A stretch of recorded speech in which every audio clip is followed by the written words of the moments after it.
Today on the net, the 2011 budget presented by Barack Obama causes much reaction online. An international agreement destined to protect intellectual property rights concerns web users. And a British gangster who led his gang from his prison cell via Facebook.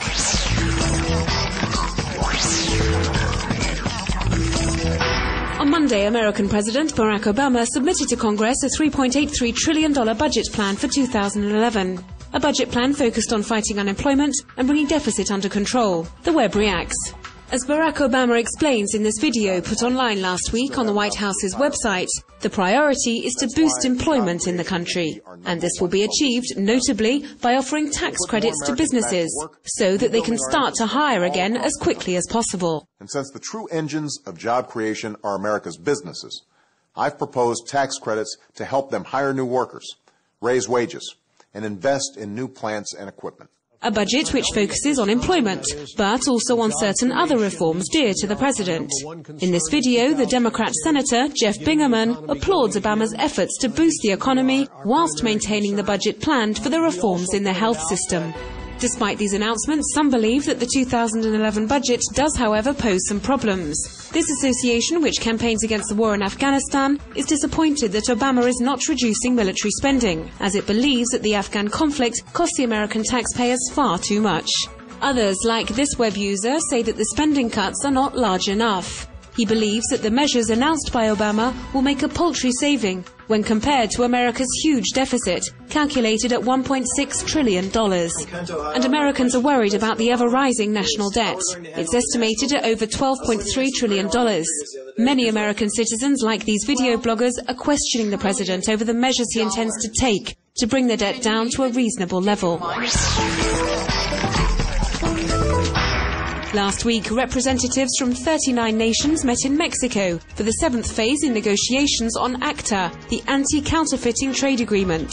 The treaty aims, amongst other things, to protect copyright online and is causing strong concern in parts of the blogosphere.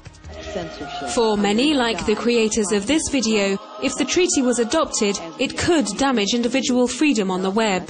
They believe that ACTA is assimilated with potential censorship on the web. That would, in short, end the internet as we currently know it, they have shown. Others, like this extremely annoyed video blogger, condemn a treaty which in the end would only protect the interests of certain large companies, to the detriment of the interests of citizens and net users. The NGO Reporters Without Borders has posted on their website several measures which could be adopted if the treaty had to come to fruition. Governments could, for example, put automatic web filtering into place, or limit the access to certain information, measures which the NGO deem threatening to freedom of speech. But for the moment, it's difficult to get more precise information because, as this French Association for the Protection of Web Users reminds us, the ACTA negotiations are secret. The association invites citizens to sign an open letter addressed to the European Parliament to express their opposition to the adoption of this bill. Meanwhile, the campaigning on social networks is just as significant. On Facebook, thousands of opponents of the treaty have joined these groups, which call to the different governments involved to stop their negotiations. The Metropolitan Opera of New York has just launched its web radio. It plays famous operas 24 hours a day, and performances are often broadcast live from the Met stage.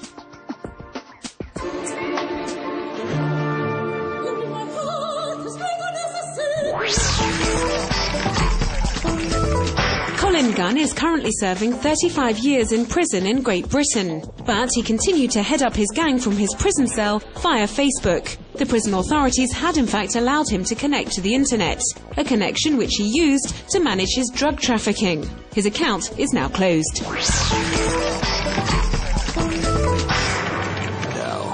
After 10 years of living together, Jeff and Erin are to be married on the 10th of October.